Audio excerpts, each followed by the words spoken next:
presidente Bolsonaro já disse que a lei da ficha limpa virou um instrumento para perseguição da direita. O senhor acha que haverá tempo hábil até 2026 para anular ou promover mudanças nessa lei? Como estão as costuras no Congresso? Não ouço o senhor? Será que o senhor mutou aí? Pode habilitar de novo? Agora sim, vamos lá. Muito obrigado. Habilitei de novo. Que eu corri para fazer um café ali rapidinho. Ai, que rápido. Mas a possibilidade ela é real. O presidente Hugo Mota ele já falou que botaria esse projeto adiante. Na verdade, ele tem seguido muito o estilo daquilo do Arthur Lira, né, no tocante a não pender tanto o pêndulo nem para um lado nem para o outro, mas permitir que o Congresso seja o senhor das decisões. Então, no colégio de líderes, cada líder vai levantar ali o que é prioridade para si. Para nós do PL, eu já adianto que o nosso líder Sóstenes é comprometido com a anistia e também com essas iniciativas.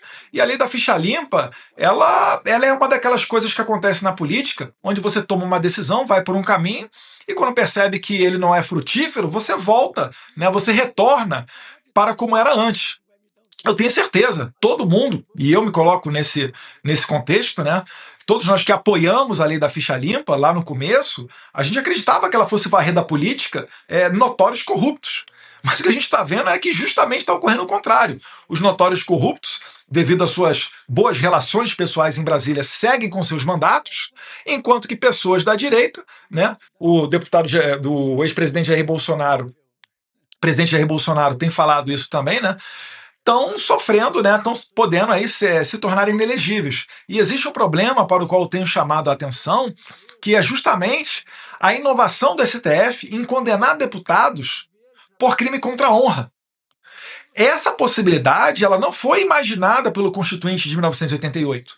Então, na nossa Constituição, a gente tem lá que aquele que é condenado perde os direitos políticos enquanto surtirem os efeitos da condenação. Um crime contra a honra é um crime menor, vai dar 2, 3 meses de detenção, né? No Brasil, em bom português, isso vai dar 1 ou 2 cestas básicas. Mas ainda assim, se esses 3 meses da condenação abarcarem o primeiro domingo de outubro de 2026, que é o dia da eleição em 2026, essa pessoa vai estar, né, com seus direitos políticos suspensos.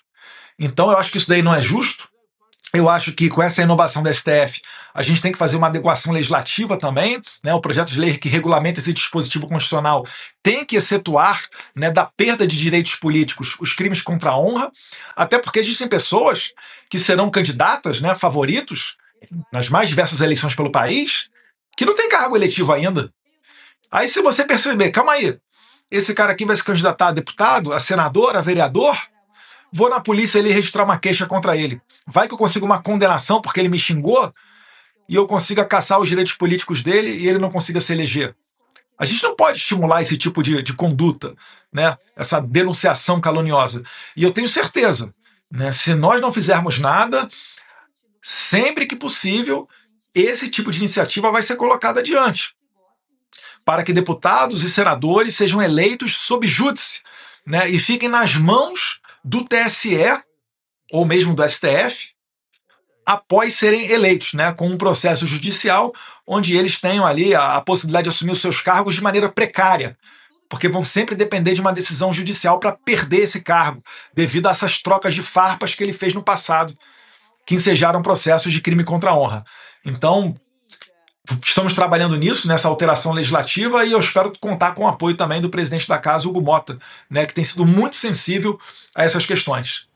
É preciso a colaboração, é preciso agir. Mais uma, Silvio Navarro. Deputado, o senhor falava agora há pouco da CREDEM, né? CREDN, né? É a Comissão de Defesa Nacional que tem prerrogativas para além do regimento interno. Ela tem prerrogativas de fronteira e de acordos diplomáticos. E o senhor sabe disso, evidentemente.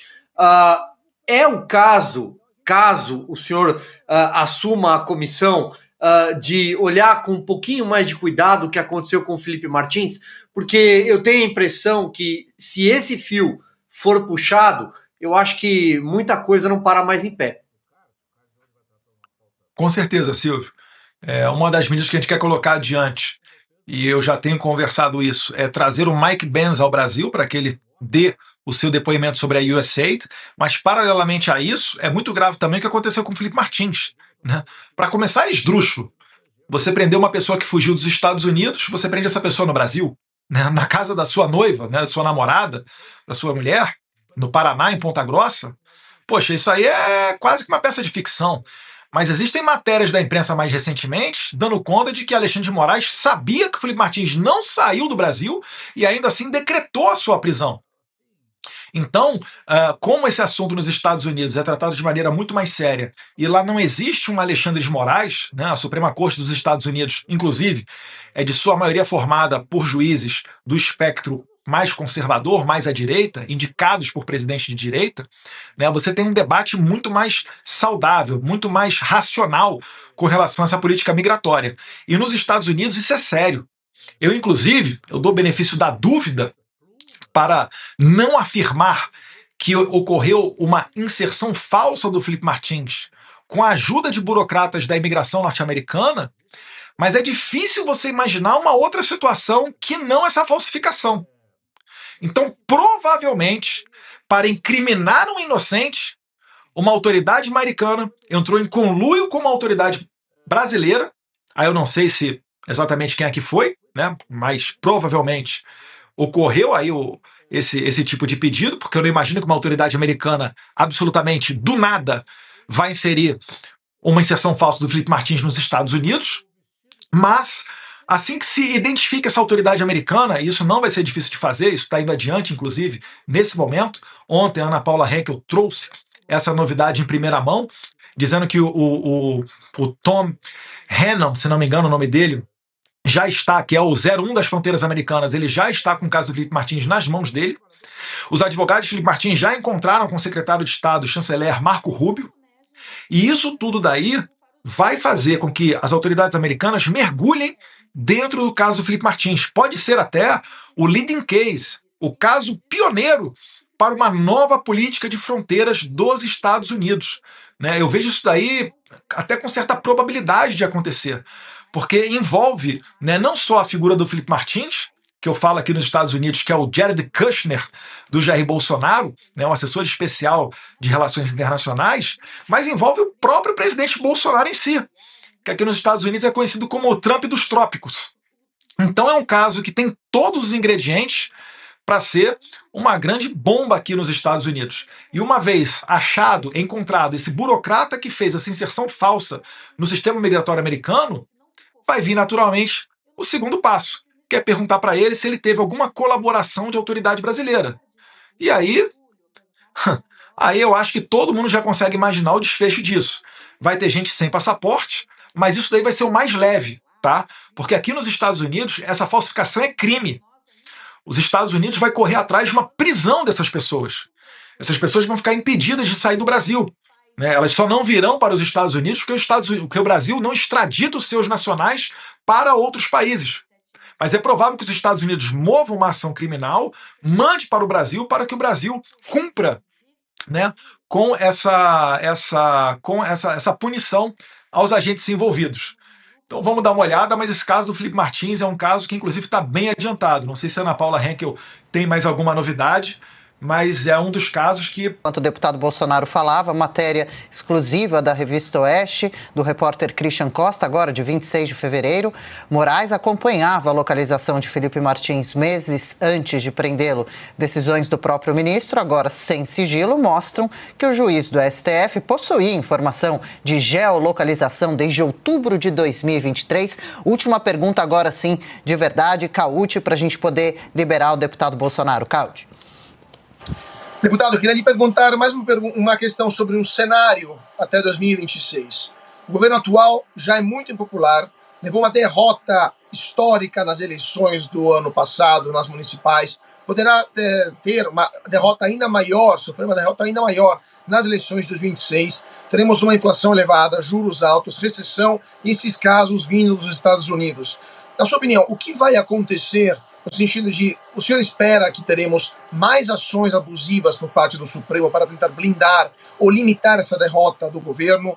Como o senhor e a direita brasileira estão pensando em reagir a uma eventual investida ilegal por parte do STF para evitar que o atual executivo perca as eleições? E, eventualmente, o senhor espera que esses casos, teremos novidades até 2026 que possam mudar as eleições brasileiras vindo dos Estados Unidos? Exemplo, o USAID tendo modificado, alterado a normal dialética democrática no Brasil, esse caso do Felipe Martins, ou abusos que a gente está vendo. O que o senhor espera, qual o cenário que o senhor está vendo até outubro, novembro de 2026?